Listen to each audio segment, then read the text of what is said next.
तो यहाँ को आम सरल करवा। तो यहाँ को प्रथम सरल करने 1/27 को आम एपरी लिखिपर 1/3 क्यूब कारण 3 × 3 × 3 कले 27 हो 1 × 1 × 1 कले तार भैल्यू बदलब ना 1 हे से आम 1/3 आउ 3 क्यूब कले तेज यहाँ को आम 1/3 क्यूब बोली लिखिपर। यहाँ को आम 1/3 क्यूब बोली लिखिपर।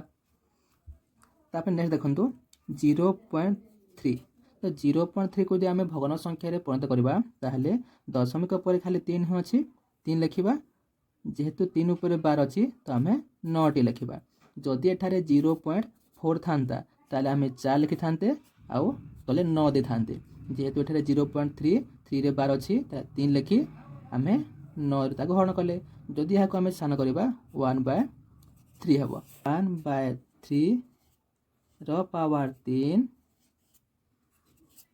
आउ 0.3 को आम 1 तो आम ताको 1/3 लिखा।